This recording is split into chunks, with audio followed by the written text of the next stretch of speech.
Hello, hello, hello. The Women of Wrestling podcast is back once again. I'm Stu Allen. I'm here along with Lee Burton. This is the makeshift 6th show, isn't it? Well, yeah, we did set up the 6 shows in 6 weeks challenge. I think we failed that as far as getting 6 shows in 6 weeks, but this is the 6th show. It's not the one we had planned, but it's going to be a heck of a show. Because our guest tonight is going to be none other than the Latina Sensation herself, Mercedes Martinez. Yeah, she's very, very in the consciousness at the moment, considering WSU is really pushing this main event for the Uncensored Rumble 3 in a couple of weeks. So she's everywhere. Yeah, it's coming up on June 26th, so got less than 2 weeks to that if you're able to get to it. It's going to be in Union City, New Jersey. But we'll talk more about that as the interview progresses. Before we get there, we got a few news notes to run through. First of all, the biggest bit of news of the last few days has been TNA's pay-per-view.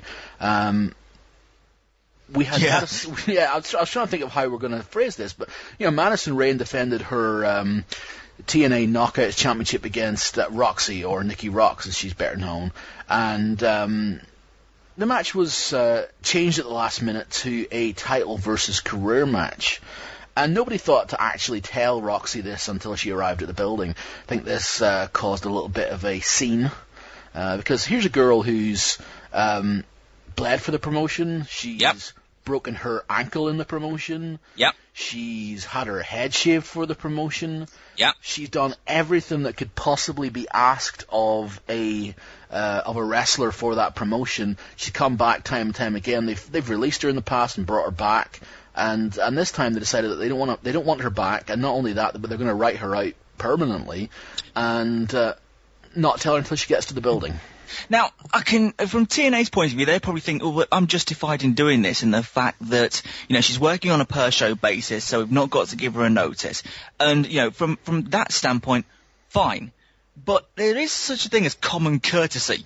For somebody who you've called on at the last minute to come in and help you out, and she's always said yes, and the fact that you treat her in such a way that you just write her out with a couple of hours' notice. And not write her out as in like a temporary thing, write her out completely because, let's hope that as far as a career stipulation goes, it is one that they stick to. But it just smacks of really, really, really poor public relations. It's a class issue. I mean, that's what it comes down to. It really is. If they had a bit of class, they would have said, look, here's the situation. Quite honestly, if they said to Nikki that, you're going to be finished on this show and we're going to write you out because we're doing this career killer gimmick with Madison, that's one thing. But just telling her on the day and saying, actually, that's it, and, thanks for everything, but see ya. It's just a classless act. And really, all this was done for a title versus career match that they didn't promote once on television. So they had a career killing gimmick and a career killing match that nobody paid to see.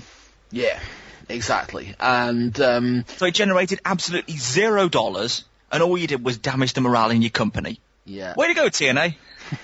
And as Roxy was leaving as well, she got split open with the microphone as well, and so she was leaving, covered in blood, very emotional. Her career was over. What did TNA do? They immediately cut the video package because, God forbid you let anything actually sink in.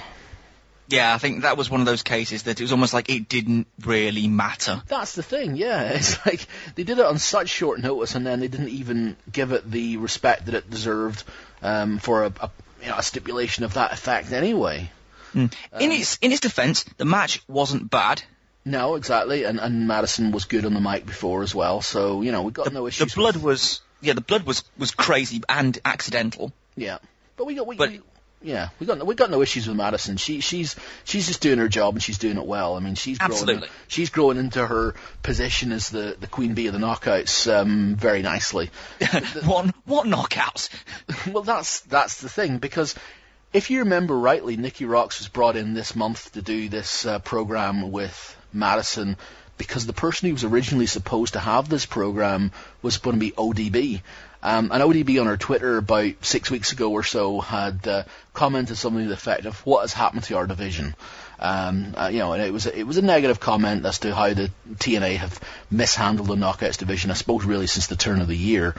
And she was told, actually, no, stay at home. we're bringing in Roxy instead. So Roxy's worked this month-long program with Madison.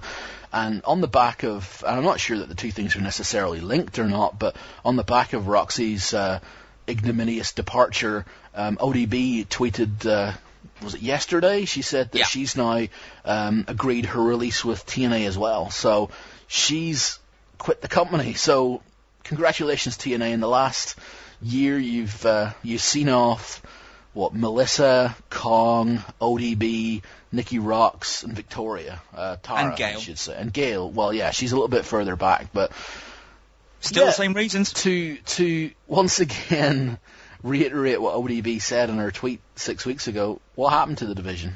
Do you know what the worst part about it is? Go on. All I'm thinking now is, who's next? That's the question. It's not who's TNA going to bring in next so they can sort of rejuvenate their knockout division. It's who are they going to piss off so much that they're going to get rid of, or who are they just not going to renew the contract of? And the two names that immediately spring to mind are Hamada and Sarah Stock. Yeah, and Taylor Wilde as well, in fact. That's true. But yeah, I mean, all of those, all three of those have been mishandled recently. They haven't been on a lot of shows. Believe that they're some of the more expensive knockouts to use as far as their contracts are concerned. Again, I would imagine that if we get an opportunity to see Madison against Hamada at any point in the next month or so, fear for Hamada. Fear for Hamada, and likewise for Sarita as well. So. Yeah, it's a bad situation in TNA as far as that's concerned. It looks like they're building up next month to Madison versus Angelina on pay-per-view. That seems to be where they're going as far as Victory Road is concerned. I'm not sure if that's going to be another title versus career match or not.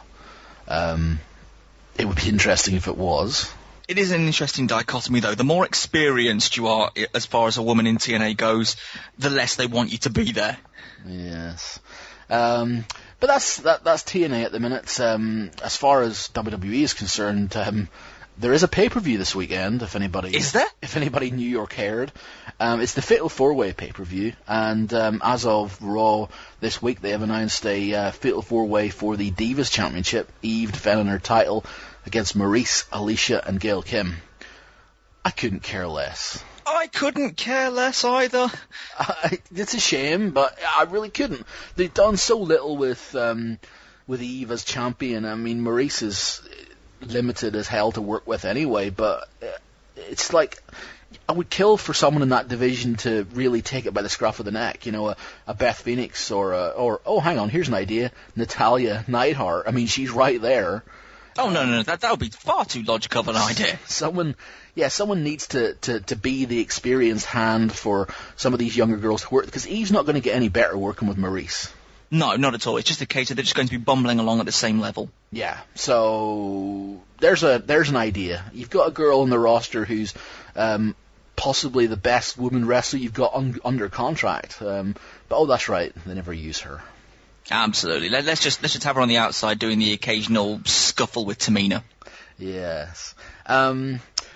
There you go. As far as that's concerned, that's our WWE and TNA news. It's all a bit depressing, quite honestly, but that it is. we've got plenty of other stuff. I mean, that's one thing that we're very conscious of here in the Women of Wrestling podcast. That's to remind everybody that there is a wider world out there as far as wrestling is concerned. No, there isn't. What are you saying? No, of course it's not. It's just WWE and TNA. No, there is. And as far as this weekend is concerned, if you're in the New York State area, there's a show happening in Watertown, which is upstate New York, so, I'm not sure if our buddy Steven can make that, or, he lives in New York. But if you are in the New York area around Watertown, there's going to be a show featuring a women's match with Amazing Kong against Portia Perez. Two of our former guests, once again, as Kong continues her tour around killing people. Yes, and this one should be a relatively, what's the word that I'm looking for? Brutal killing, I think, is the word that I'm looking for. Yeah, so that's that. That's this weekend in the US. In the UK this weekend, there's the WAW training camp for the ladies as well, Saturday and Sunday camp. It's going to be finished off with an all-women's show on Sunday evening.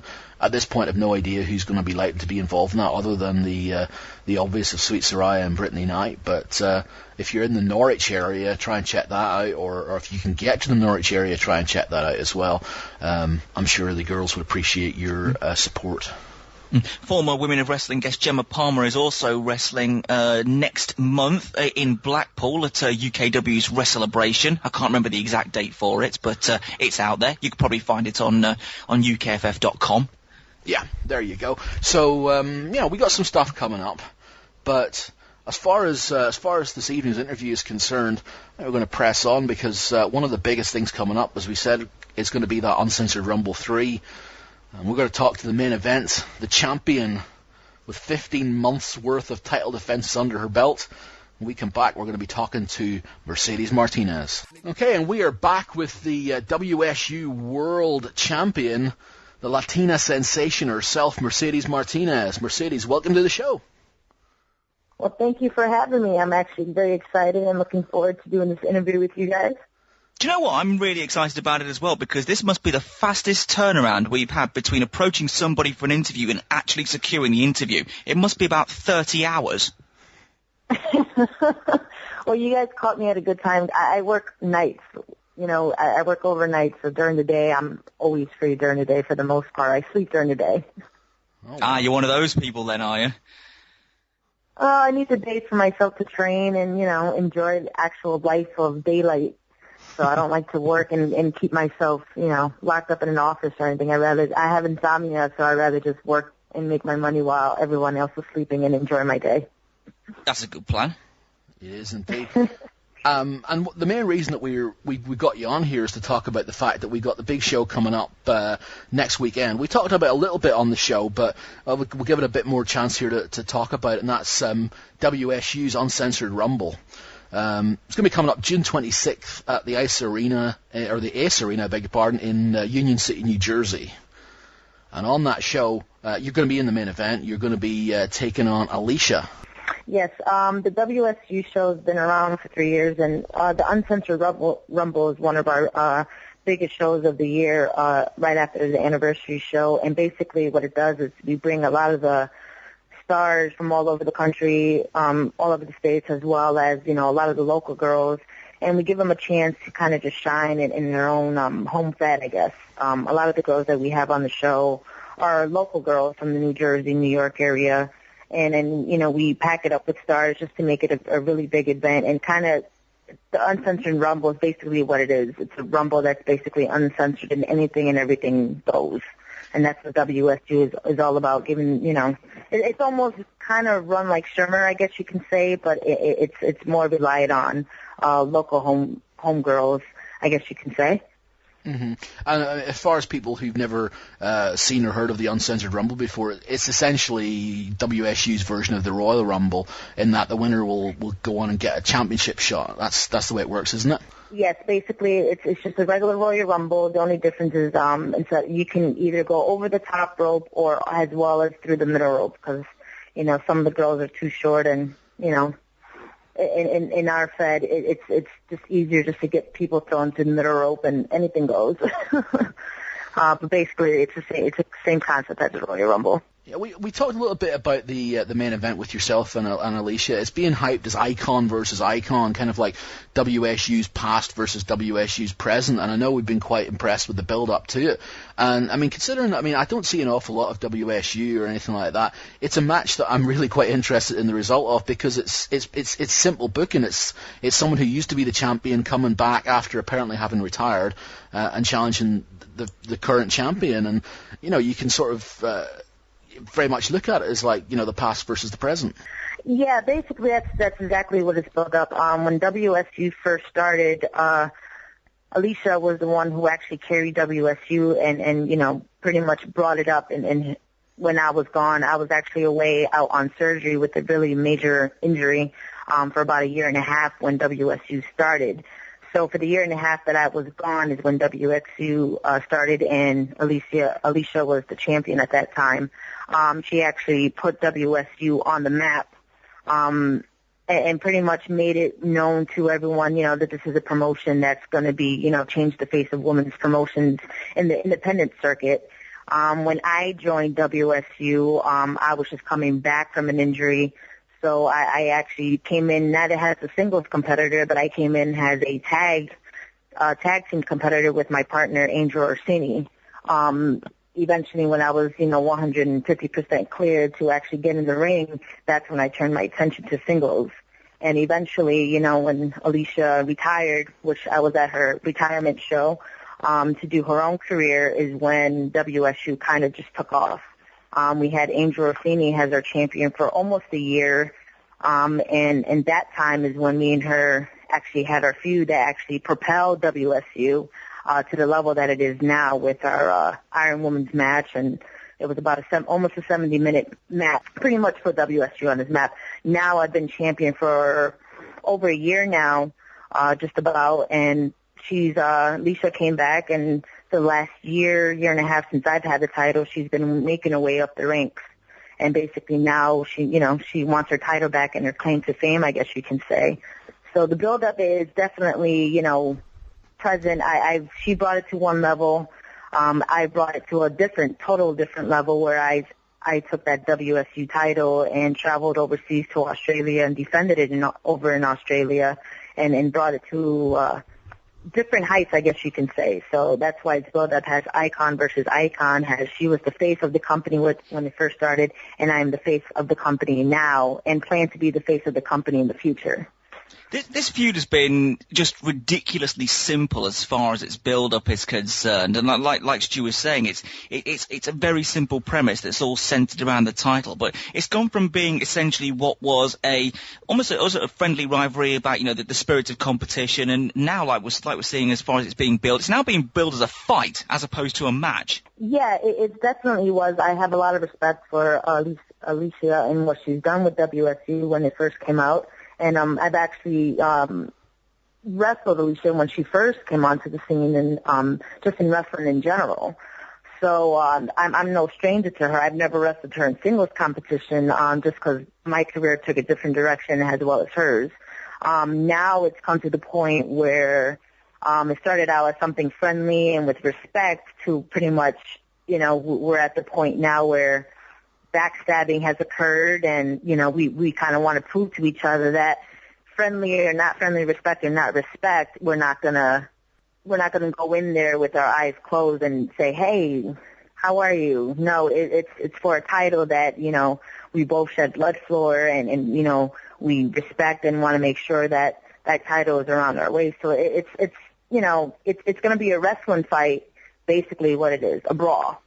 There will be wrestling, but basically now, respect has been thrown out the window to a certain extent, the way the build-up has been for the last couple months, I believe the last couple months.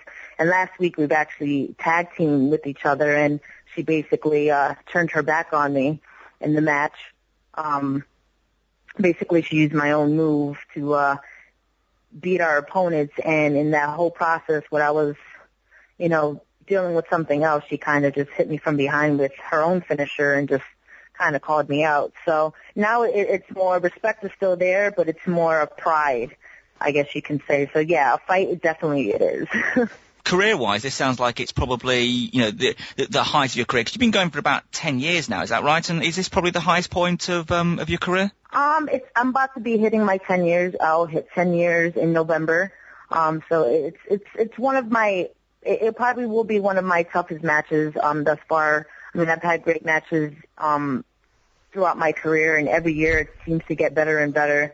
I don't consider myself a veteran to a certain extent, but at the same time, 10 years is a long time to be in this business, and the match that I'm going into next week is definitely going to be one for the books, and probably a very big highlight of my career, especially the way that the build-up has been. Now, you mentioned the fact that you're almost celebrating your 10-year anniversary. I was having a look at that earlier on, actually. You trained for wrestling under the sexiest man alive, Jason Knight, at the Power Station.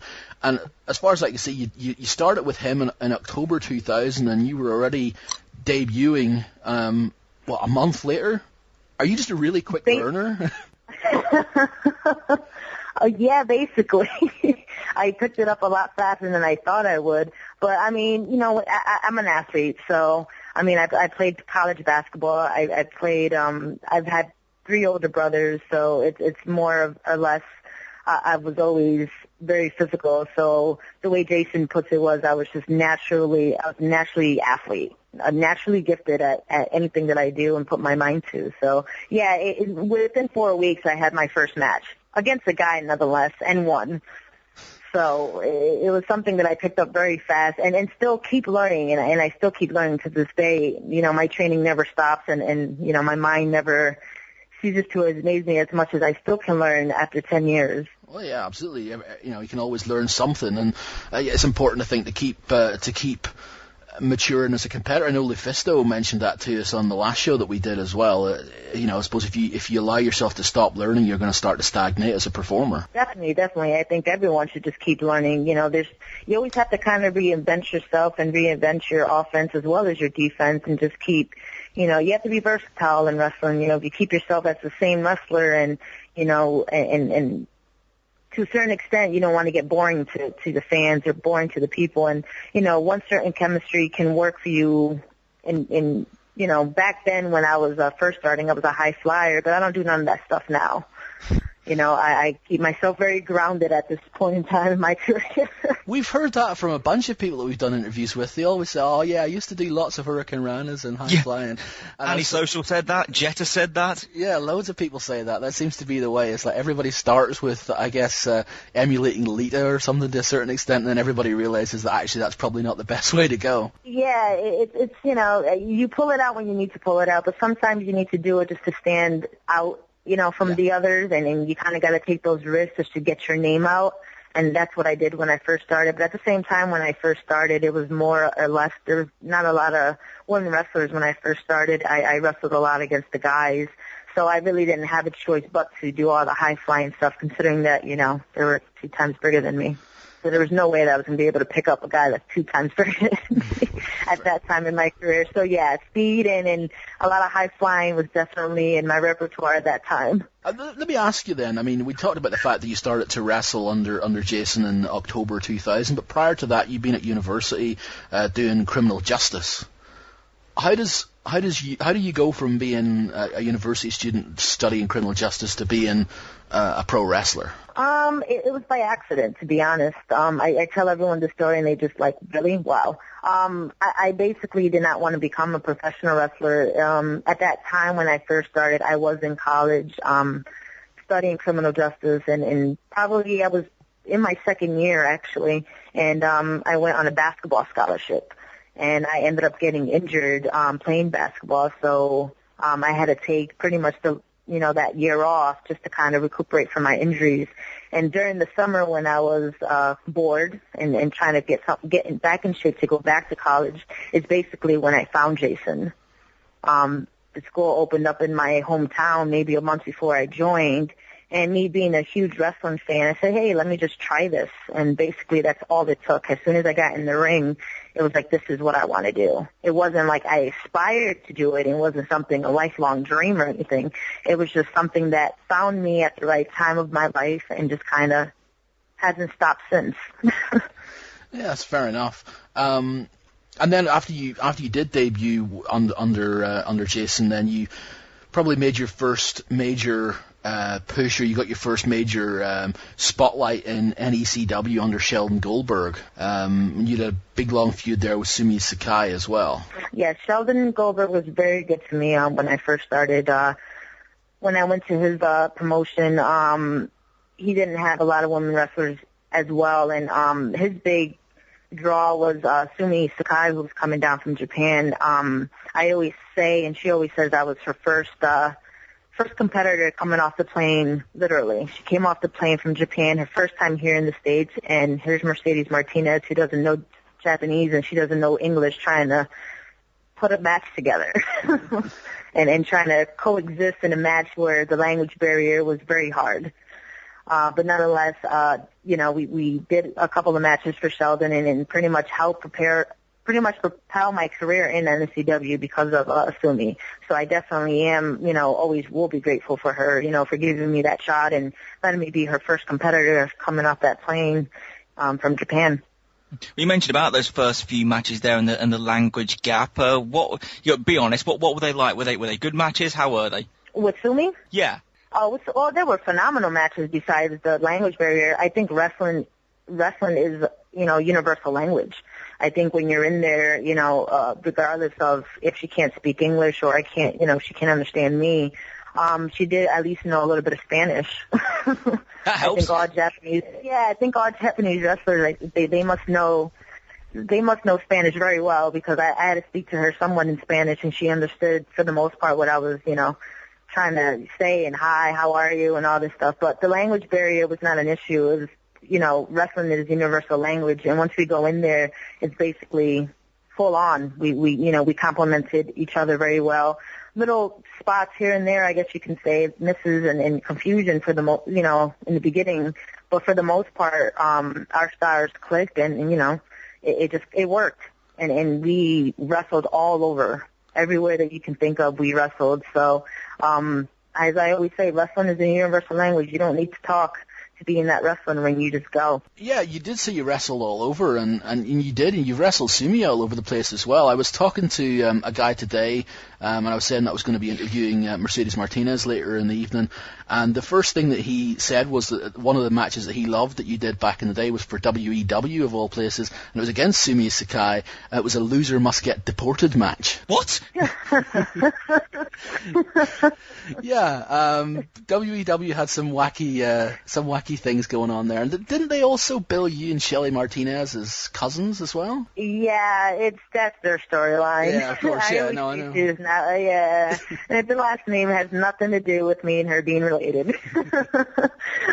But yeah, the being deported match was a very funny stipulation. I didn't even know it was being billed that until after I got to the arena. They're like, "Hey, we're gonna do this match." Okay. I'm like, I guess Sumi will be deported back to Japan, because I'm not losing. Crazy stuff. I mean, yeah, it's true. You have essentially fought everywhere of note as well. I mean, everywhere that's got a women's division, you've essentially been there. And I know one of the places that doesn't get a lot of press, and one of the places that probably does deserve a lot of press for putting a big spotlight on women's wrestling for a long time, was AFA's promotion, WXW. Oh yes.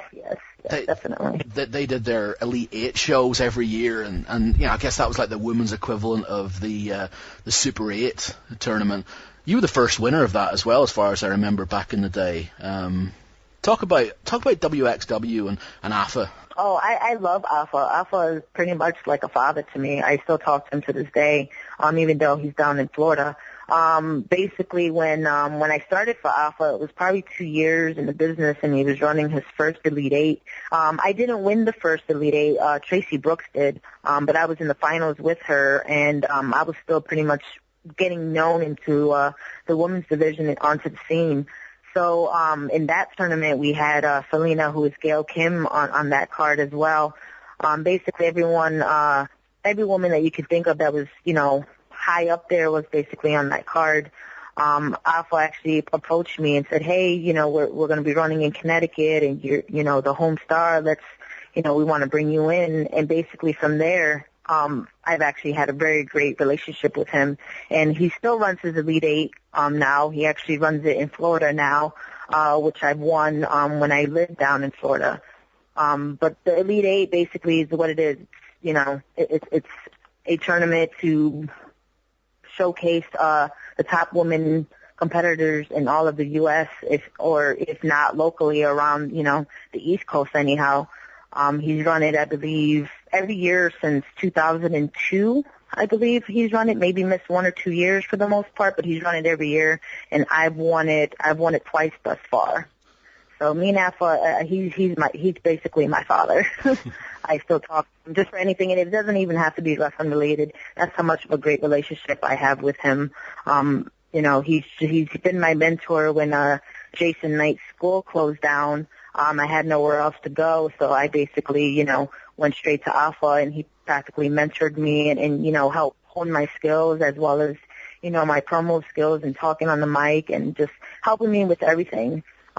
Pretty much I went to him, so I owe him a lot of credit as well as I owe Jason a lot of credit, but definitely WXW is one of my home feds, and one of the companies that I will always owe, my career to. Yeah, I mean, they completely predated even, ChickFight as well, as far as doing those tournaments is concerned, with that Elite 8. And yeah, when you look at the list of people who've gone through that tournament and who've gone through WXW in general, there's a lot of people who've gone on to, to much bigger things. Yes, he definitely, when he picks his girls for his Elite 8, it's definitely the girls at that time that are either rising stars or that he thinks that has potential to be rising stars. I mean, we've had Gail Kim go through that, Tracy Brooks, April Hunter. I won it twice. I believe, I'm not sure who else, Cindy Rogers has been in it. I think Beth Phoenix was in it here as well. I think Beth Phoenix won it one year. Yes, I believe, she was in it as well. I think it was one of those years that I wasn't involved in it. I can't remember who else has been in it. I've only been in it 3 times. Yeah. Since he's ran it. But I've won it 2 out of the 3 times that I've been in it, so. That's pretty good. As far as tournaments are concerned, that probably brings us on nicely onto IWA Mid-South. You came in for the Volcano Girls tournament. That was sort of your debut in there, and you ended up having quite a fun run in there. Talk about coming into IWA Mid-South then. Dave Prazak, which, he's such an awesome guy. He actually contacted me for Volcano Girls, and it was my actual first time leaving the East Coast and working for somebody other than, Sheldon and Alpha, and as well as my other companies down in the Connecticut area. Basically, it was they approached me and they said, hey, we're running a tournament down here, come on down. I didn't think I was going to get as far as I did.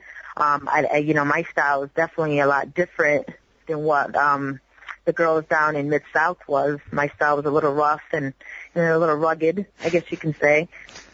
As I like to call it, a little rugged. Yep. But definitely, I guess I made quite an impact down there in Volcano Girls, because as soon as I went all the way to the finals, and the crowd just, gave me an overwhelming response and definitely wanted me back. And that's basically the start of me going back to the IWA Mid-South pretty much every month after that, or as much as they ran.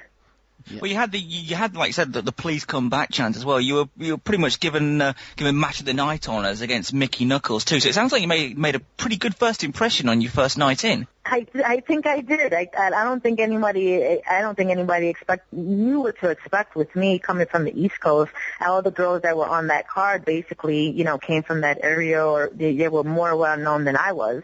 I was basically, still a newcomer, in the indie scene. So definitely when I wrestled Mickey Knuckles, it was definitely, a hard-fought match, literally, where I was able to go toe-to-toe with her, and I don't think anyone expected that. They didn't expect someone, to go toe-to-toe with her and, give her that type of physicality of a match.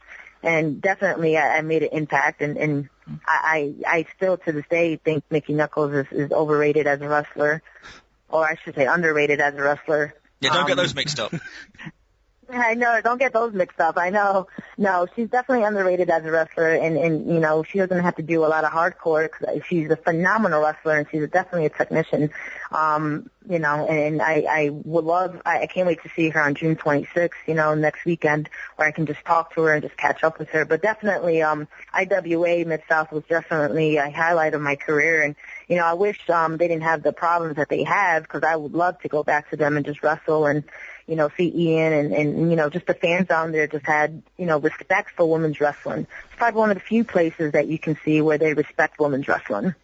Well, you were the second NWA Midwest / IWA Mid-South Women's Champion there. You won it off Lacey. As far as winning that was concerned, was that something that was planned ahead of time, or was it a case of it was almost a sort of reaction to Lacey's being injured? I'm not exactly sure, to be honest. I know that she was injured at that time, and I didn't think they were going to give it to someone, from out of the state, especially from the East Coast, considering, I'm an outsider.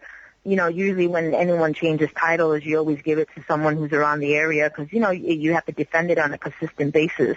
I'm going to hope that it was because they had respect for me and for respect for my skills and respect at the fact that I can help put IWA Mid-South on the map with their women's division. I know Lacey did such a great job, and, I was very humbled and very honored to even be considered to actually get that title.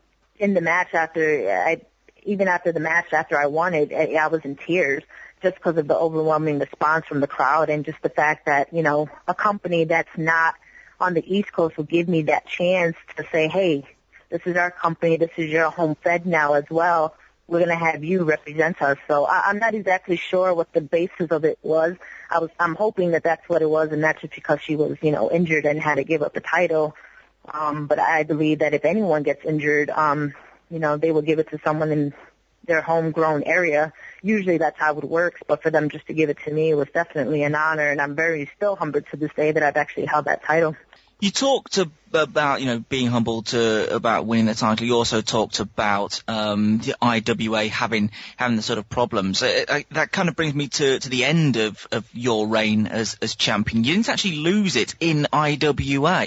No, they were having financial problems when I was their champion. Me being in the East Coast, it's very expensive to bring me down there on a consistent basis. So that's when I figured, you know, it had to be from respect. That's why they decided to give me the title. Had to be out of respect, and you know, for my skills and for my athleticism, just for everything in general. But by the end of my title reign, it was more or less we had an issue where they couldn't give me my flight down there to defend my title in IWA. So I ended up getting booked for NECW for Sheldon Goldberg's promotion and defending the title there. I never got pinned or anything. I lost my title, you know, to Ariel, but in a 3-way match. You know, so it was kind of one of those things where it's like, okay, so now I know, you know, I understand why I lost the title and the way I lost it, and you know, they had their financial problems, and you know, I was a financial liability at that point, just because they were going through a financial crisis at that point. So it's no hard feelings to IWA because I love Ian to death. So, you know, the way I lost the title, you know, it was business, all business, and will always be business. You know, they had to get the title back in IWA somehow. Well, it sounds like you're being quite sort of diplomatic about it as far as that's concerned now, because that was, maybe 5-6 years ago. But at the time, did it bother you? No, at the time it did not bother me. At the time, I you know, they were trying to book me on a consistent basis, but like I said, financially, it was just impossible for them to keep flying me in and out of Connecticut, which is where I live. It was financially impossible to keep doing that every month or as often as they ran. I believe at that point, I'm not sure if they were canceling shows or if they just weren't getting the crowds that they were getting. I'm not exactly sure what the issue was. They never really told me. For that show that I was supposed to defend my title, I've never gotten my plane ticket. It's been probably almost 2 months since I've defended that title, and this is a show that I was going to actually most likely was going to drop the belt to whoever I was supposed to wrestle that night. I'm not exactly sure who. So I knew it was more of a business decision, and it had nothing to do against me. It was more for their sake, just to have the title back in their hands, just, you know, and keep it on one of their local girls, just because financially they just couldn't keep flying me back and forth. So even at that time, I already knew, you know, the prospect of business. And, you know, it was told to me that, hey, this is the issue, this is what's happening. So, you know, I definitely don't have any grudge against them whatsoever for what they did. It's, you know, I was just happy just to be their champion, and they gave me, you know, a chance to be their champion and represent their company at that time. The reason why I was quite interested in talking about it is because it's the sort of thing that I'm watching right now at the moment, because highspots.com's brought out 10 DVDs of the IWA Mid-South Women's Division. Currently I've just finished volume 5, which is, it's the last volume that you appear on, and it's just quite interesting that you're the champ, and then you sort of drop off the radar as far as the matches are concerned, and also about how you mentioned about the crowds. It's like some of the crowds had hundreds of people in, and then some crowds maybe had no more than maybe 30 people in, and I guess it kind of, like you're saying about the financial issues, it kind of makes sense for what you're saying, judging by the amount of people who are in that crowd, because, you know, if the people aren't coming through the door, it's quite hard to keep booking the shows on a regular basis. Definitely. I always think that, you know, I mean, in the business aspect, you know, if you're going to keep flying people in, you got to make sure the crowd is there. And if you don't have the crowd there, then you definitely can't keep flying people in, you know, buying a plane ticket, especially for your champion. So I definitely know that, you know, IWA, it's no secret that they had some financials, difficulty with everything. So, I know when they ran their shows, they just try to keep it locally and, keep their local stars, which is understandable because that's the way, that's how you start in the first place. So I think they just went back to basics for a little while and, unfortunately I never went back and, I talked to Ian since then and, one day maybe in the future I'll be back there, but as of this point, until they get the financial situations, done and dealt with, and hopefully I'll be back. But now it's one of those things where I look back on it and I'm just happy that I was able to be part of their women's division at that time when they were at the height of their company. God, it was a hot women's division at the time, wasn't it? Yeah, it was definitely a hot division at that time. It was probably one of the biggest women's division for IWA. I believe they were one of the few that actually ran on a consistent basis. The guy who would have been responsible for, recommending you to Ian to bring you in, and the guy who was creatively behind all that phase of the IWA Mid-South Women's Division was Dave Prezak, and after he left IWA Mid-South, he formed SHIMMER. You were brought into SHIMMER, of course, for Volume 1, and while I've gone back and I've seen some of your earlier stuff since then, your performance in Volume 1 of SHIMMER was the first time I'd ever seen you, and it was a match that you had against Sara Del Rey, and, let me tell you, to say it blew me away was an understatement. You and Sara Del Rey didn't wrestle like any woman I'd ever seen wrestle before. You guys wrestled just like men. It was an incredible match. Talk about that first SHIMMER taping and your match against Del Rey. Well, thank you, first of all. Yeah, when Dave actually was talking to me about having his own women's company, wanted to, when he was putting SHIMMER together, he billed us as the best of the West Coast and best of the East Coast, which still humbles me to this day because, I always think that, I'm not the best out there. I just think everyone, just has to have experience under their belt to, be considered the best. I'm still learning. But nonetheless, I never wrestled Sara Del Rey, never heard of her, I didn't even know who she was, and she didn't know who I was. So for us to be, the best of the West and Sara Del Rey and the best of the East Coast, Mercedes Martinez, that's what it was billed as. Obviously we have similar, wrestling abilities. Our styles are very, very similar. They practically complement each other and how similar they are. So that's the reason why when they put this match together, it was a very high-profile match. Did we think it was going to be the face of the company and put SHIMMER on the map? No. Basically, we went out there and, gave it our all because we don't, in their first taping for SHIMMER, we didn't know it was going to last this long. Basically, Dave told us, put everything that you have out there because you don't know how far this can go. And basically, that's what me and Sara did. We went out there and literally left everything in the ring. And, we don't like to be considered as, hey, this is a woman wrestler. We don't like to be compared as the men wrestlers. We go in there and we're athletes. And that's what SHIMMER is all about. We don't like to say, hey, this woman wrestler, they wrestle like a girl or they wrestle like a man. No, we're just pure athletes and we're using our physicality and our knowledge of the wrestling, and we promoted in SHIMMER wrestling in their ring. So that match with Sara was probably, at that time in my career, the best match I've ever had and the most physical match I've ever had. I don't think I've ever got hit that hard, ever.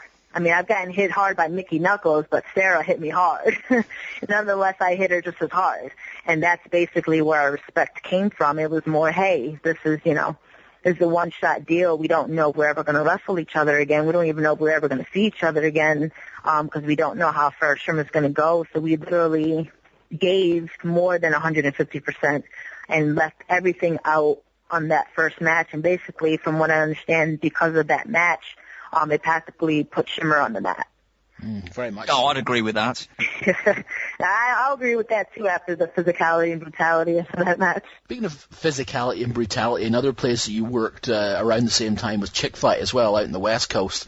And you went off, and you think it was ChickFight 5.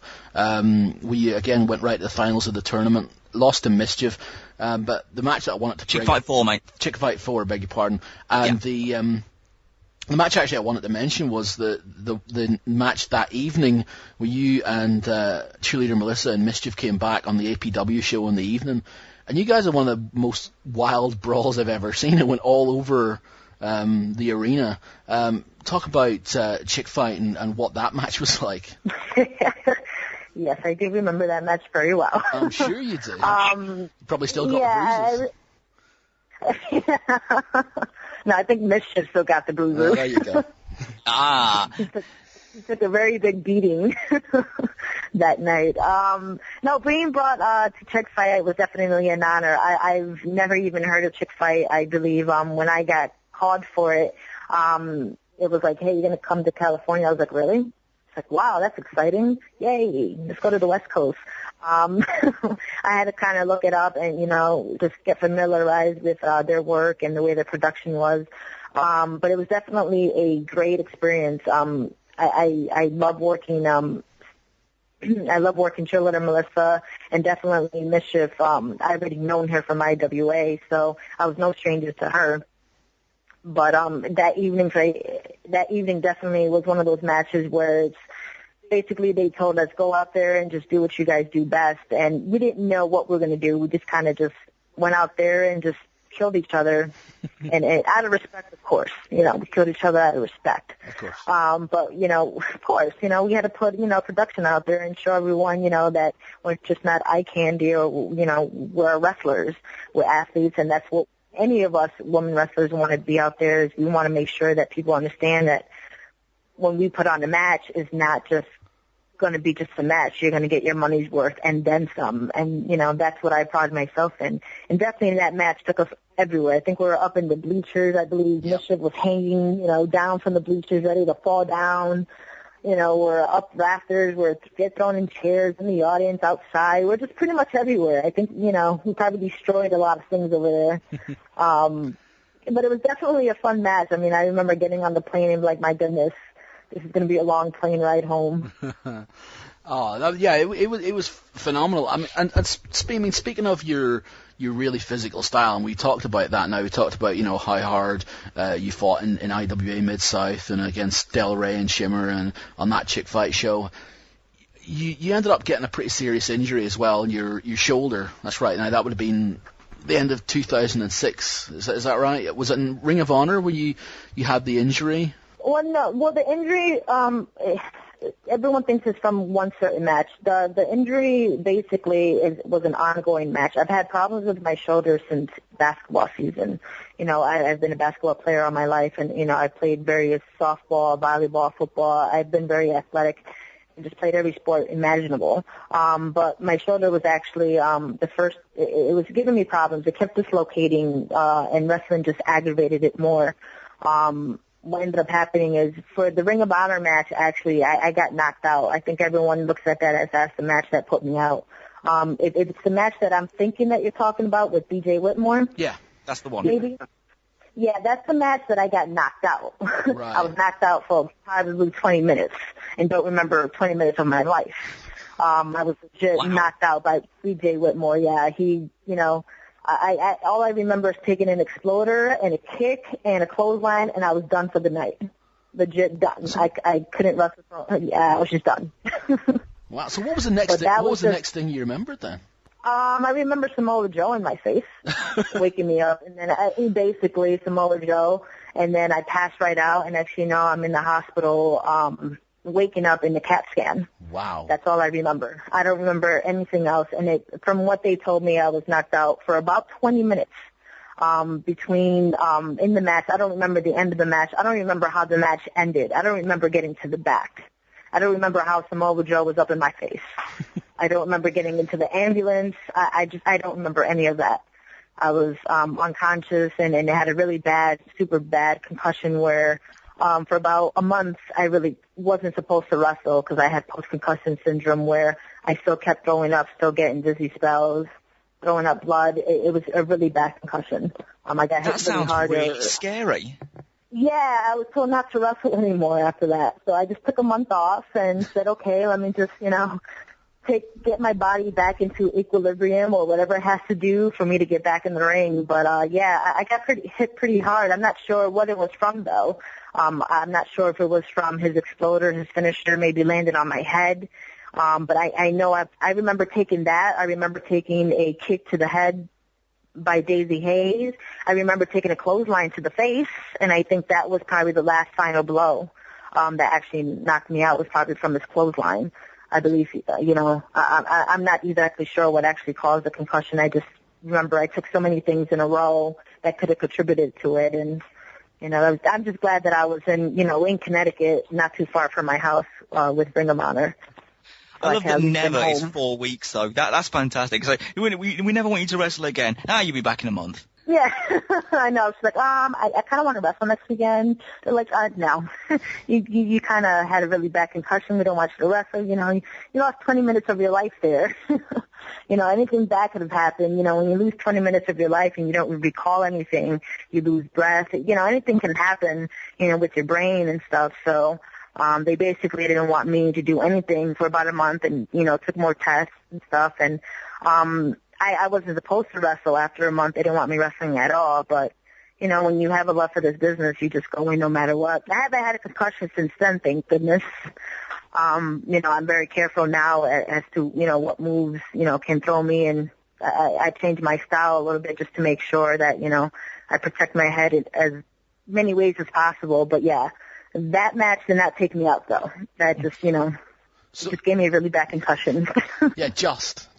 Well, then, what about the injury then? I mean, that was a nagging injury for quite a while then. You eventually had to end up getting surgery on that, is that right? Yeah, the shoulder, it was a nagging injury. It didn't get worse. It got worse by wrestling. And with my style of wrestling and the force that I'm putting on, it constantly landed on my shoulder. Sometimes you land wrong. Sometimes, just things tend to happen. But it kept dislocating in my matches.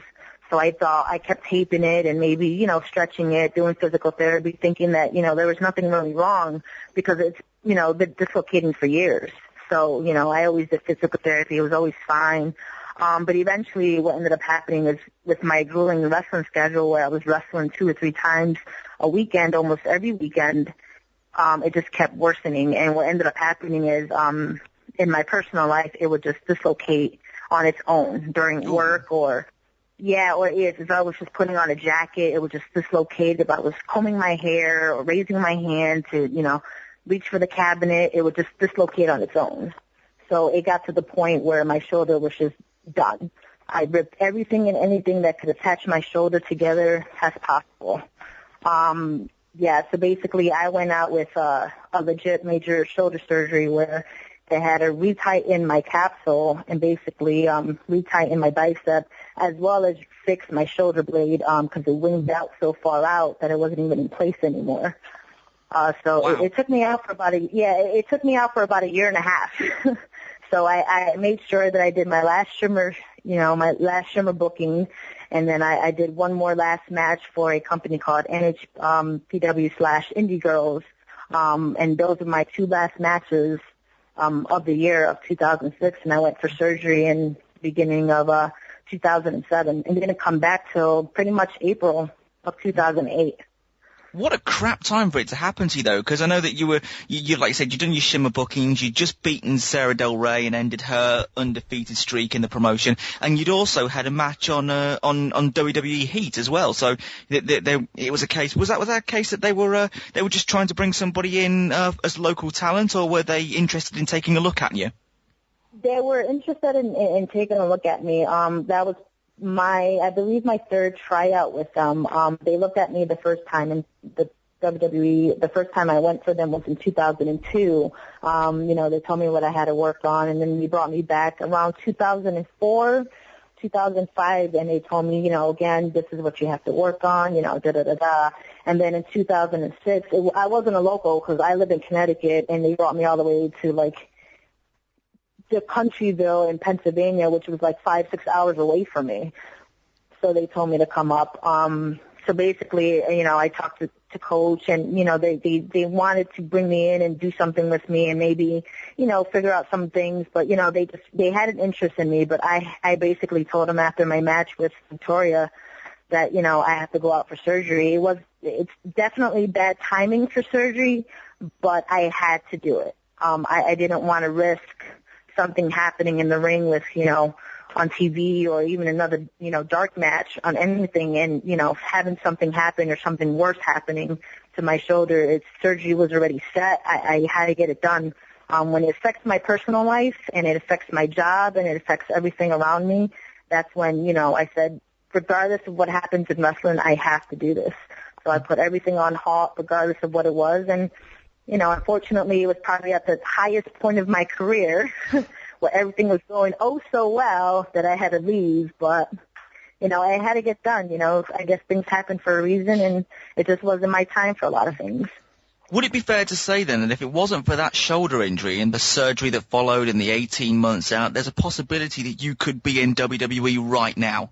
Could have been, maybe. I know they were interested in me, and I at that time is when they had a lot of the, top girls and wrestlers, and not just what they have now. At that time, so I don't like to look at it like, hey, maybe this. No, it wasn't my time for them. And that's the way I like to look at it. I don't like to think of what if, because there's no such thing as what if. This is what happens. This is, the steps that I took. And if I didn't take that surgery, maybe. But at the same time, if something would have happened, I probably wouldn't be wrestling now if I didn't have that surgery and just kept prolonging it. I could have had a career-ending injury instead of something that could have been fixed. If that was 2006, and obviously you're back now, and you're in fine fettle as far as your body's concerned now, as far as I'm aware, you certainly seem to be as far as your wrestling's concerned. Is there still any interest from WWE as far as you're concerned? I'm not sure, to be honest. I'm gonna assume yes, or maybe I'm just not what they're looking for at the moment. Seeing as what they have on TV is definitely not what you see on the indies. I'm not exactly sure. I haven't, since I've been back, I haven't had any word on them or anything of that nature. I know Alpha always sends my stuff to them. Just to say, hey, she's back, she's around, this is what she's doing, and, they're still interested. But at the same time, if they're still interested, they'll give me a call. If not, I'm not worried about it either. It's one of those things where I leave it up to fate. I'm not going to hold my breath for them either. I'm still going to do what I do, and, and I'm going to still, kick ass in the ring and do what I have to do. I'm not going to worry or perform for them. I'm going to perform for the crowd around me. So, I'm probably at the best shape of my life now. My shoulder's not giving me any issues at the moment. It's not at 100%. It will never be at 100%, but it's going to be the best that it's ever going to be. So, it's one of those things where I look at it as, if it happens, it happens, but I'm content with where I am right now. I think one of the, like we're saying about WWE's interest is, because 2006 was one of those times when, Rey Mysterio was really getting quite big, and they were trying to really break the Latino market. And, is it a case you think that maybe you could have helped out with that, with your heritage and the fact that they'd be able to push you as a Latina wrestler? It could have been that. I'm not exactly sure what they were going to do with me. When I was there for that tryout, they were very happy with what I did. Lisa, she was very happy with the match, and they were very happy with the match. They were happy with, with my look and how I've changed over the years, and, followed pretty much what they told me. And they were going to bring me back for another match and stuff, but, I didn't want to disappoint them and just be like, hey, I can't do this match because of my shoulder. It was more like, listen, I flat out told them right off the bat, I'm going for surgery. This is a major surgery. And, I don't want to take the chance for them to put all this money into me or something happening and then not fulfill anything that they wanted me to do. So it was more of my decision to say I have to go. And, that's very good of you, because... I was just going to say that's very good of you, because you could have had some people perhaps who say that they would take the deal knowing that they were hurt, and then get the surgery while sitting on their payroll, which doesn't exactly lend well to your work ethic. Definitely, if something would have happened, if I would have gotten a contract. Who knows? I don't know. Or if I would have kept doing dark matches. I was in a position where if I would have kept wrestling, I would not have delivered in my matches, and something would have happened to my opponent where they could have gotten hurt.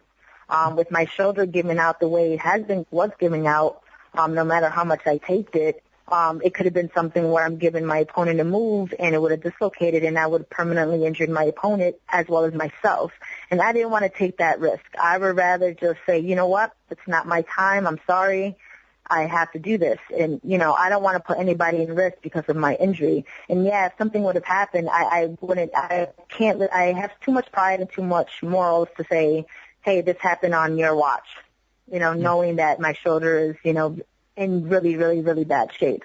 And, you know, with their workouts and their grueling workouts, who's to say that my shoulder would have even held out for those workouts? So I didn't want to take that chance and mess up my shoulder or something permanent happening with my shoulder as well as whatever else was going on, because it just wasn't my shoulder. It was my bicep. It was my shoulder blade. You know, all of that incorporated in this major surgery where, you know, I didn't think it was going to be anything major. I thought 6 months good to go. But once they went in and they opened me up, it was just like, whoa, it's more bigger than what they thought. So it was definitely something that, you know, I had to literally just say, hey, this is what's going on to the office and just say, this is it. I'm sorry. Maybe next time. Well, you talked about the look that you had, and I think that it's something which people can notice as far as maybe an evolution of Mercedes Martinez. You look at you in maybe IWA Mid-South, and you came in, and then you compare it to now, for instance. You have, well, I'll just come out and say you have a lot of tattoos. Yes. And you can sort of date your matches from how many tattoos you have. I have roughly almost 10, but I've combined them all. I've combined a couple of them to, you know, make one big piece. And tattoos, once you get one, you're addicted to them. Is it the case of you pick them ahead of time and then you think, this is what I want, and you really plan it out? Or is it a case of, you know, you just make a sort of snap decision and say, this is what I want today? No, nothing was snap decisions. My first tattoo was practically in 2000, in I believe 2000 or 2001, and it took me a long time to get another one. Basically, my tattoos symbolize something that happened drastically in my life. Most of my tattoos symbolize everything. I just don't get it just for the hell of it. There's something significant. Every tattoo on my body, there's a point in my life that something happened, and it's something for me to reflect on and to give me peace of mind. One of my major tattoos on my body is something, you know, for my dad. He passed away in 2007 when I had surgery. Right before I had surgery, he passed away. So after I had surgery and was able, you know, to do physical therapy and get cleared, you know, to get a tattoo to make sure I was getting no more injections in my shoulder, basically I got one of my favorite tattoos, which is on my left shoulder for my father. You know, a lot of my tattoos, I had a lot of family members pass away, so my recent tattoo, which is the rosary bead on my left hand, symbolizes a lot of my family that passed away within the last 2 years, where I've lost back-to-back family members, close family members. So, you know, I'm a religious type of a person, so everything on my body has to symbolize something. I just don't put anything up there. Basically, it's my way of saying, I'm with you. You know, you may be gone, but you still follow me in spirit, and my body is my art to you, to, you know, to whoever I lost. But most of my body artwork, there's always a symbolization for it.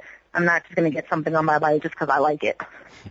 You know, my body is, you know, I might regret something if I did it on instinct, but most of my tattoos, there was some thought behind it, and there was a reason behind everything that I do for my artwork.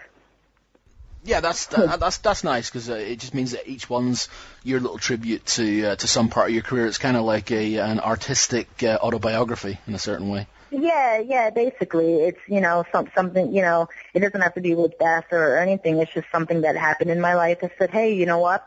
I'm going to put this on my body to, you know, represent something significant that, you know, reminds me of a great time in my life, or something significant that happened in my life that I want to commemorate and give a tribute to.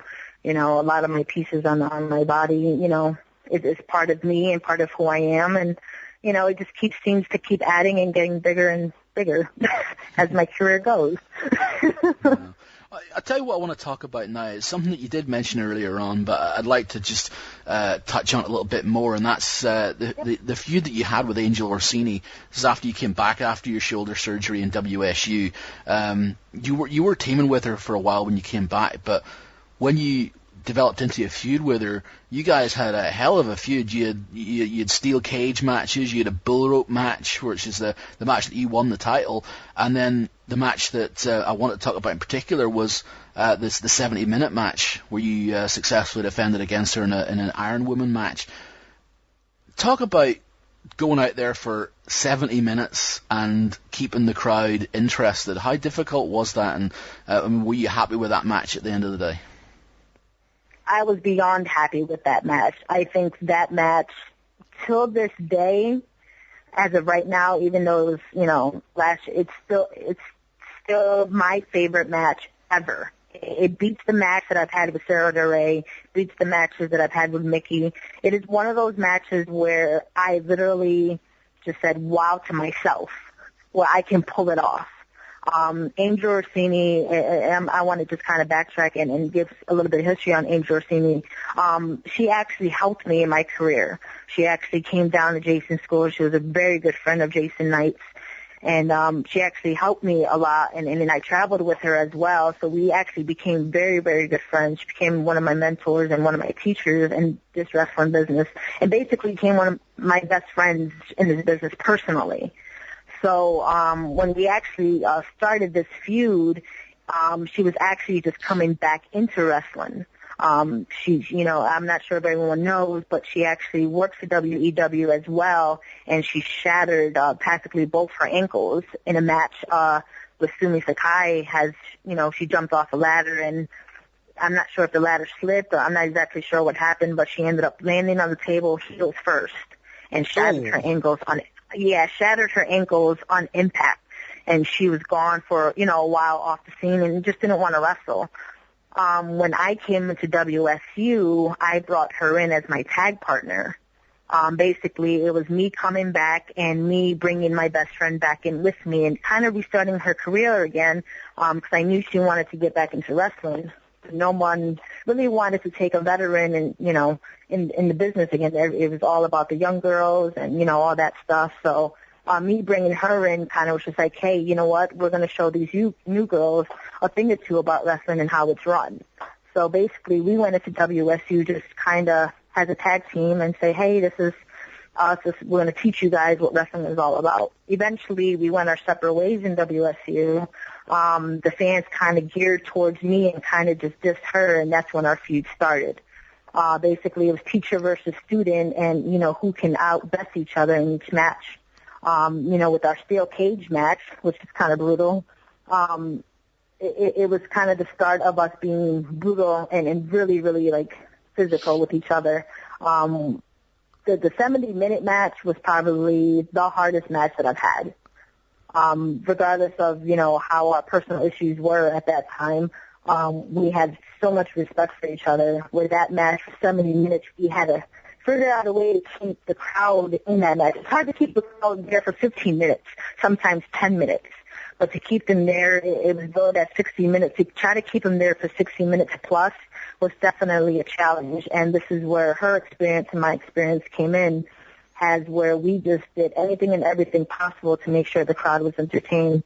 If you ever watch that match, you can see how it progressed, where we literally took all steps of every form of wrestling and put it in that match to keep the crowd entertained. We started from technical wrestling, we did some hardcore, we did some brawling, then we went into submissions, right back into technical wrestling, went outside and did the whole, throwing each other into a ring truck on the street type deal thing, hardcore, right back into the ring, and basically kept the crowd with us for that whole entire match. Sometimes I wonder if it even was 60 minutes, because it didn't feel like 60 minutes.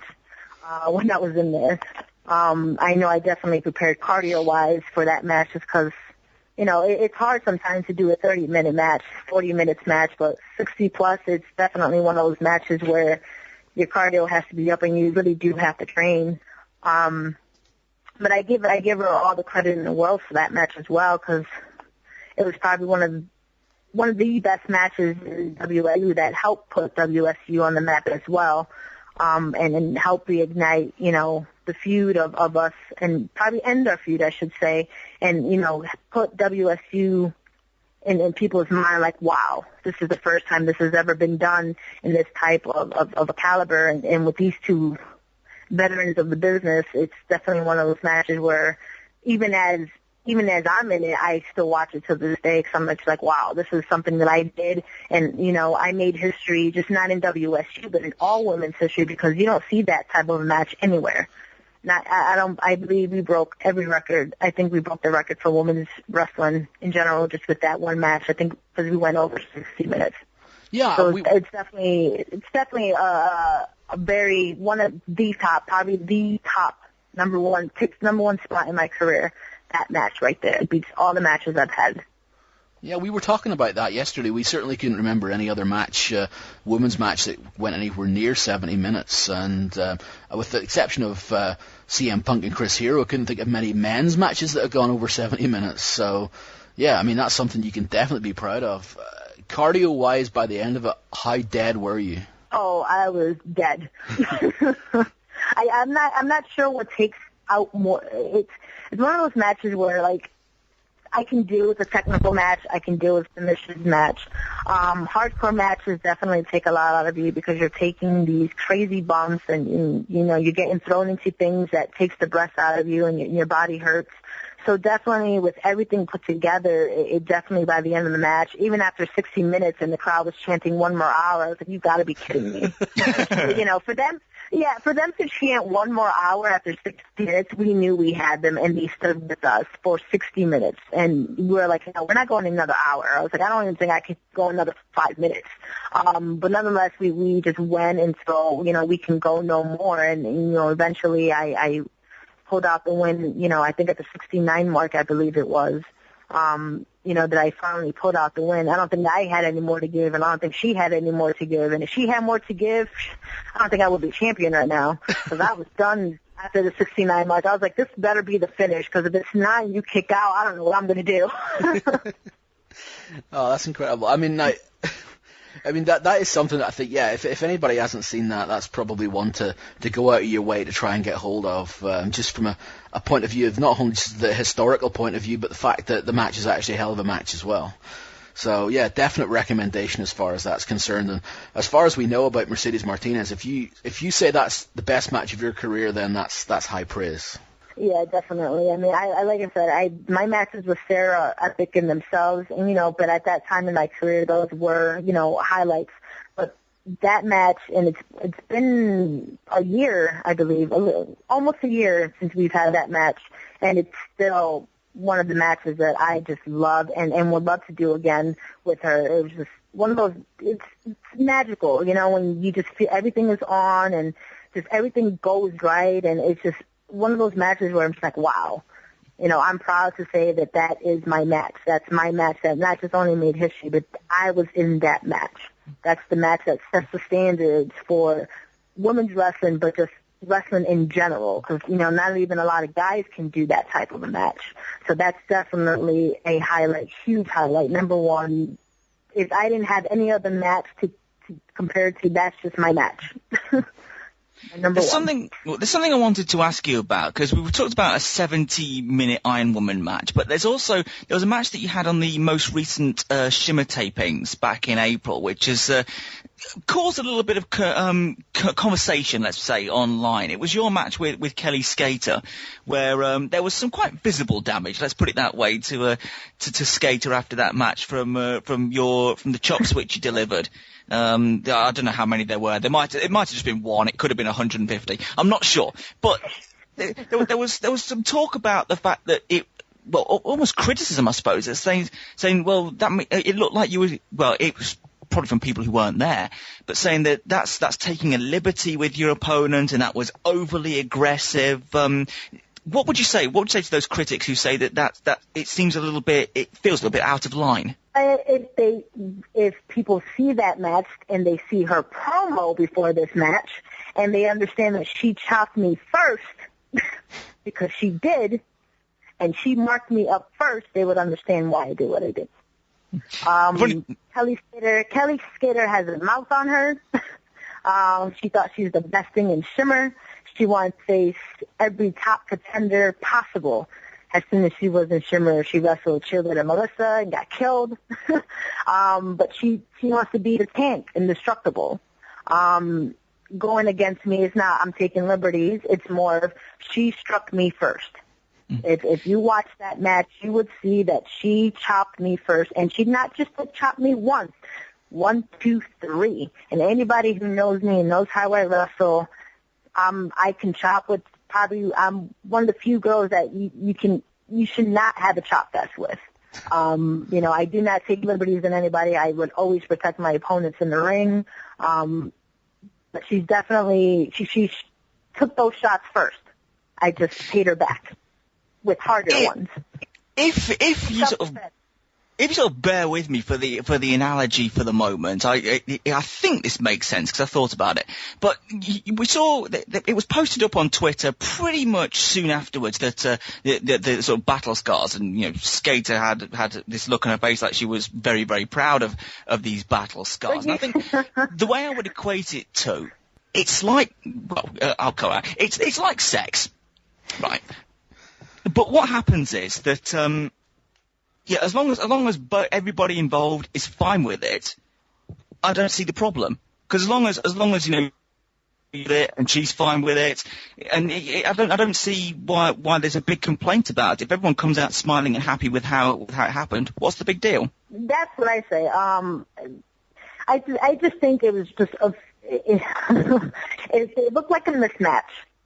This is how I look at it. I think everyone on paper, it looked like a mismatch. Kelly Skater versus Mercedes Martinez.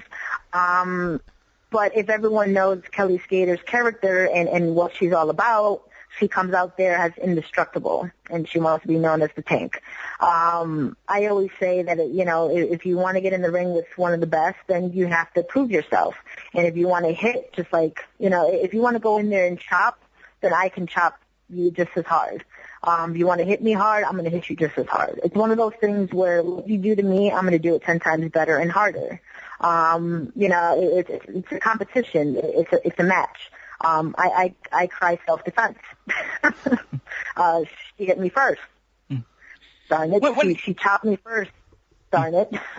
Well, when it comes out to it, I think the main point about it is that you both walked out of that match and you both showed up the next day. And I think that's probably the case. As long as you're able to walk out and you're able to go home and you're able to. Exactly. Skater was proud of her marks, but everyone has to remember also, it's not just my match that gave her those marks. She had other matches as well. I was very happy with the match, and she was very happy with the match. She's new into this business, and she has a lot to learn, and she knows that. And she's a great talent, just her character, and she's a great girl. Outside of the ring, I have nothing but love for that girl, and her talent. So whatever happened in the match. We both agreed on whatever happened in the match, and she was proud of the match, and she's proud of her chest marks, I guess you can say. I wish I could have just signed it and said, here you go. But basically, that whole thing was not just for me. It was more, she had other matches. She was coming from, Customs as well and getting beat up by Customs. She was bruised already before I laid my hands on her. Gosh. But, no, nonetheless, I protect my opponents. I would always protect my opponents in the ring. And wrestling is entertainment, and it is, a very, very physical sport. And when you get in the ring, as well as Shimmer, if you ever watch Shimmer, and everyone knows Shimmer, it's very physical when you get in that ring. All the girls put 110% in that ring, and it gets very physical, and that's what you expect. As long as she walked out of that match, still 100%, and with no injuries but a couple of marks and a couple of bruises, that's all we can ask for. As long as, I made sure that, I protected her with anything that I gave her. Chops are chops. She just has a weak chest. And she's very pale. Yes, it's Arcana or something. I'm not sure. I don't know. I think there's a case of, like you were saying with wrestling, it is a physical thing to do. And if you don't want to have bumps and bruises, take up chess. Exactly. It's one of those things where everyone could say, everyone has their opinion, everyone wants to criticize, but until you are in that ring, you don't know what it is. Until you actually feel that mat on your back, you have no right to say anything. Just like I have no right to, talk about, golf.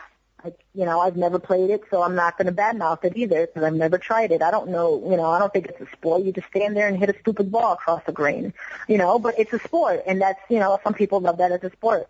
But if I can't sit here and knock it down because it's not my sport. It's the same thing with wrestling. You can't knock it down. You can't criticize it until you get into that ring and you do it yourself. So, for all those haters, get in the ring and see how it feels on your body. And then come and talk to me and criticize it. No, thank you.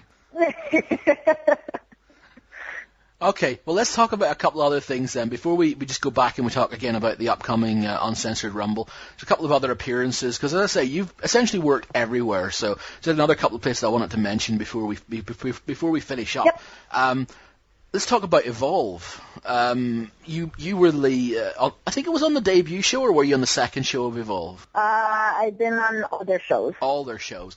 And again, it's like, They've only had 3. There you go. But again, if they're wanting a woman to be on their show for a very work rate, sort of, sound promotion, something that's supposed to be taking wrestling forward to the next evolution, who did they call? They called Mercedes Martinez. Yes. It's when Evolve is one of those companies that it's run by Gabe, who used to help out with Ring of Honor, as well as Sal, who runs FIP down in Florida. Basically, the concept of Evolve is, taking wrestling to a whole new level, changing the face of wrestling in the way that it's run. Basically, if you ever see Evolve, it's a promotion where no one has their own entrance music. You basically go out there and you wrestle. It's a sport. There is no gimmicks needed, really. You go out there, you get in the ring, you're announced, and as soon as the bell rings, you go out there and you fight, you wrestle. There are rules. We're not allowed to touch the referees. You can get suspended.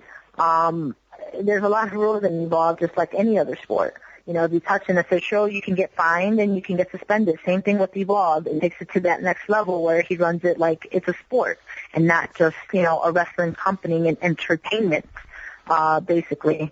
And as you can see with with his roster, he has genuine athletes who go out there and perform. When it came to the women's division, they contacted me, and basically it's one of our brothers' companies when it's run through WSU. Basically we bring WSU, we bring the roster there, and, it's one of those things where it's a cross-promotion.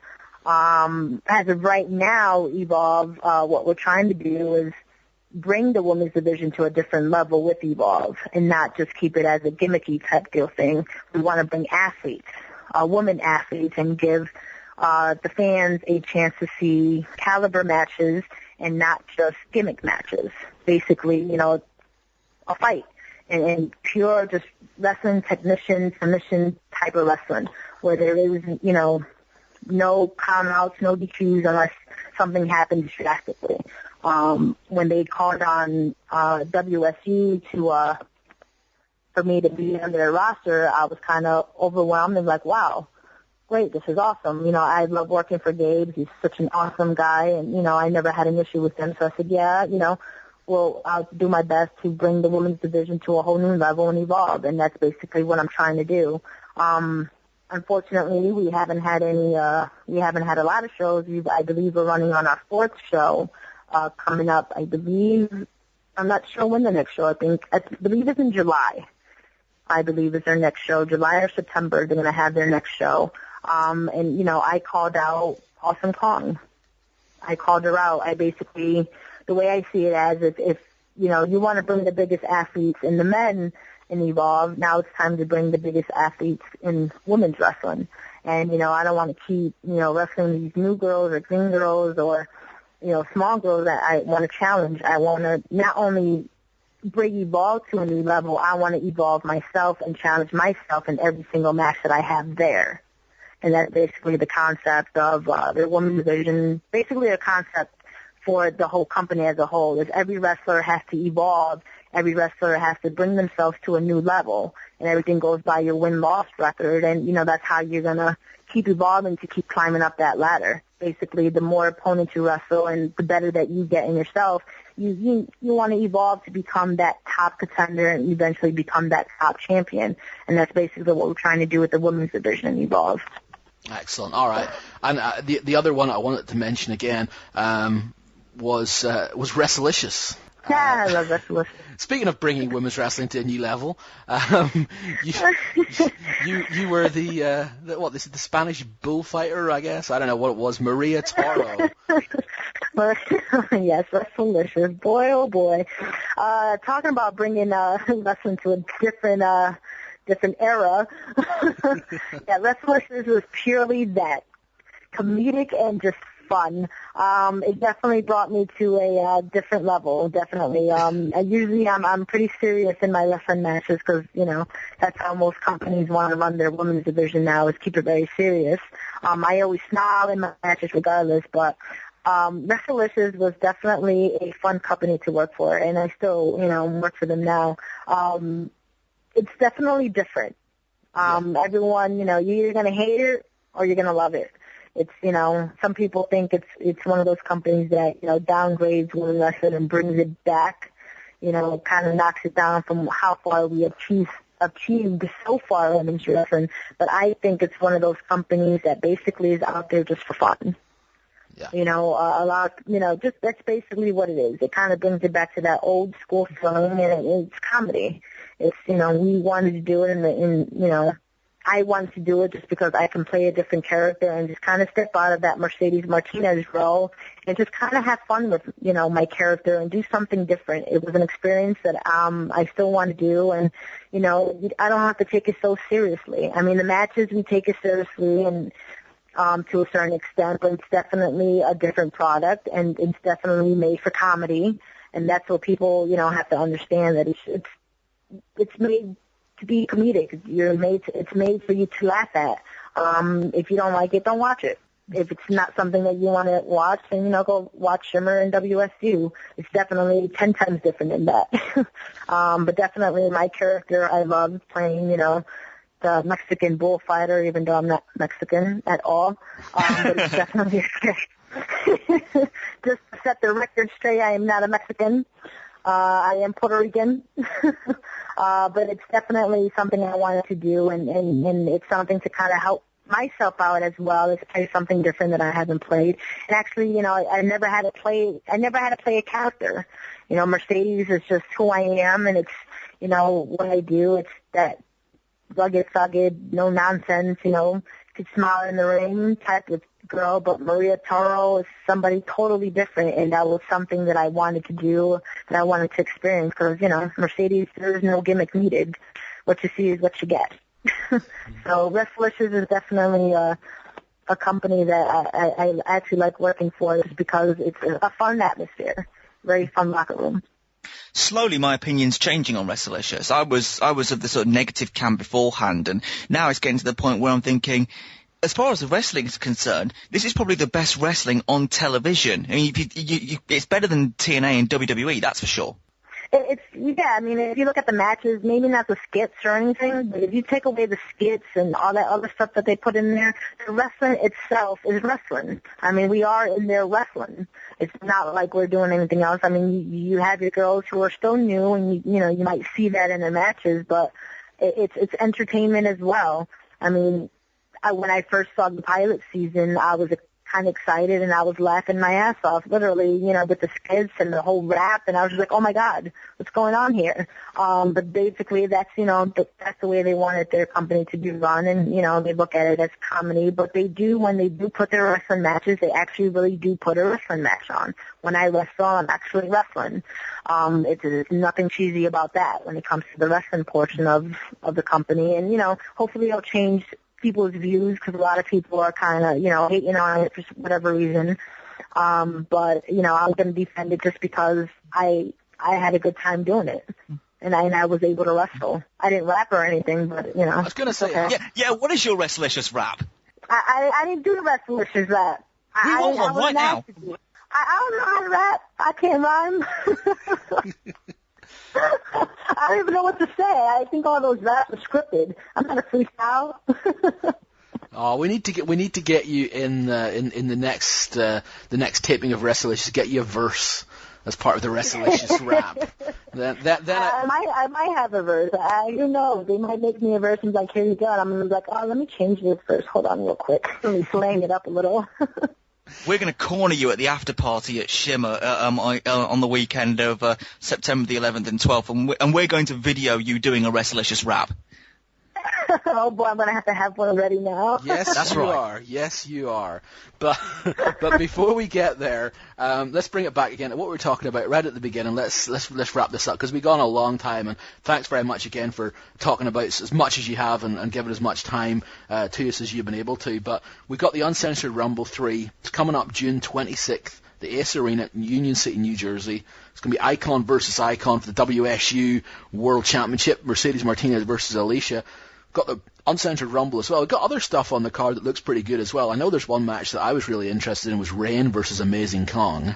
Yes, that's actually a really big storyline that we've had within the last year as well. Rain was actually in the title contender picture with me, and basically she kept dodging me, and she kept, hiring people to try to take me out and win the championship for her. As everyone knows, she is contracted with AAA down in Mexico, so every time that we were supposed to schedule to have a match for her title match, she would conveniently be down in Mexico. Conveniently, yeah, she kind of dodged me for a little while. But nonetheless, she kept bringing, people to wrestle me, and one of the people that she brought in to take me out was Kong, who I beat 1, 2, 3, and what ended up happening is she blamed Kong and kind of put her out and blasted her and dragged her name through the mud, and basically now it's Kong's retribution, basically saying, you know what, I try to do you a favor, you drag me down the mud, and here we go. Ooh, payback's going to be a bitch. Yeah, basically. I mean, she's bringing Lacey with her, but I don't think that's going to deter Kong from killing her. I'm actually going to watch that match before my match. Yeah, that's definitely a match that I want to see. Got another match coming up as well, tag team match on there with Jazz and Angel Orsini. They're going to be teaming up against Nikki Rocks and Amber O'Neil. That's definitely one of those matches that you look at and on paper, it's definitely a experience type of match. I mean, you got Jazz and Angel Orsini who helped pretty much with my career and helped each other, and they were in ECW together and traveled with each other and probably very, very good friends. And then you have Nikki Rocks, who's been up and down, the U.S. with TNA and done her stuff. And you got Amber O'Neil, who's made her name on the scene through, SHIMMER, as well as, down south with her own company. So it's one of those matches where you kind of want to see all these styles and all these veterans put their skills to the test. So it's definitely a match that I'm still going to watch just because I, love Jazz, and, I look at my best friend Angel Orsini in there, and then you have Nikki, who's a veteran in this business. So it's definitely one of those matches where you're going to see experience take over. Yeah, just one other match I want to pick out before we finish up, and that's for the WSU Spirit Championship. We got Brittany Savage taking on Becky Bayless as well. Yeah, Becky Bayless is actually out of the scene for a little while. She's actually coming back. I'm not sure exactly what the storyline of the angle was. I can't remember exactly what it is, but I believe it had, I believe with one of the promos that Brittany Savage put out there, she kind of put out that this Becky Bayless DUI, and then basically put her on blast, I guess you can say, and called her out on it. So it's one of those matches where Becky's going to come in and then hopefully house of fire and, make sure and redeem her name, I guess you could say, in the wrestling business, because she hasn't really been around for a while. I don't think she's been wrestling, so she's going to, she hasn't been around. I know she wrestled, with WSU when they first came out, and then she kind of, dropped out for a little while. So now she's going to come back and try to make a name for herself again. And what better way to make a name for yourself is by winning a WSU title.